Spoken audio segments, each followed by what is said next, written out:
ട്രെയിനില് നമ്മൾ യാത്ര ചെയ്യുമ്പോൾ പലപ്പോഴും അനുഭവിക്കുന്ന ഒരു പ്രശ്നമാണ് ഈ വാട്ടർ ബോട്ടിലിന്റെ വിലയുമായി ബന്ധപ്പെട്ടിട്ടുള്ള പ്രശ്നം.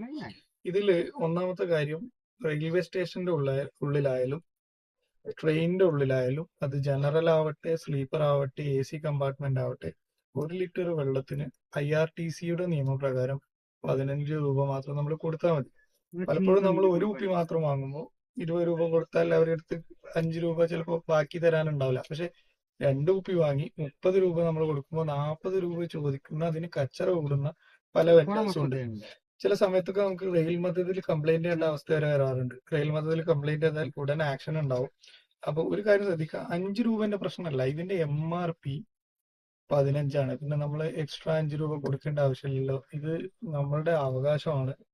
അപ്പൊ എപ്പോഴും ശ്രദ്ധിക്കുക, 15 രൂപ മാത്രമേ നമ്മൾ കൊടുക്കേണ്ടതുള്ളൂ. അത് ഏത് ബ്രാൻഡായാലും, റെയിൽ നീര് മാത്രമല്ല, റെയിൽവേ സ്റ്റേഷന്റെയും ട്രെയിനിന്റെയും ഉള്ളിൽ വിൽക്കപ്പെടുന്ന ഏത് ബ്രാൻഡിന്റെ വാട്ടർ ബോട്ടിലാവട്ടെ, മിനറൽ വാട്ടർ ആവട്ടെ, അതിന് നമ്മൾ 15 രൂപ മാത്രം കൊടുത്താൽ മതി 1 ലിറ്റർ വെള്ളത്തിൽ.